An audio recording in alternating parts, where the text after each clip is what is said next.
অন্তর্বর্তী সরকারের নতুন ৪ উপদেষ্টার দফতর বণ্টনের পাশাপাশি ৮ উপদেষ্টার দফতর পুনর্বণ্টন করা হয়েছে। এম সাখাওয়াত হোসেনের পরিবর্তে স্বরাষ্ট্র মন্ত্রণালয়ের দায়িত্ব পেয়েছেন লেফটেন্যান্ট জেনারেল জাহাঙ্গীর আলম চৌধুরী।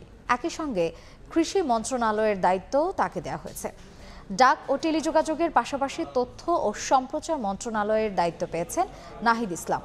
যুব ও ক্রীড়ার সঙ্গে শ্রম ও কর্মসংস্থান মন্ত্রণালয়ের উপদেষ্টার দায়িত্ব পেয়েছেন আসিফ মাহমুদ। অধ্যাপক আসিফ নজরুলকে আইন, বিচার ও সংসদ বিষয়ক মন্ত্রণালয়ের পাশাপাশি প্রবাসী কল্যাণ ও বৈদেশিক কর্মসংস্থান এবং সংস্কৃতি মন্ত্রণালয় সামলাবেন।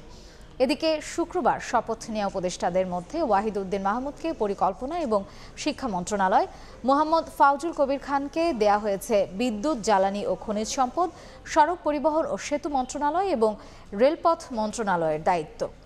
আলী ইমাম মজুমদারকে প্রধান উপদেষ্টার কার্যালয়ে সংযুক্ত করা হয়েছে। সালেহউদ্দিন আহমেদকে অর্থ মন্ত্রণালয়ের সঙ্গে বাণিজ্য মন্ত্রণালয়ের উপদেষ্টার দায়িত্ব দেওয়া হয়েছে।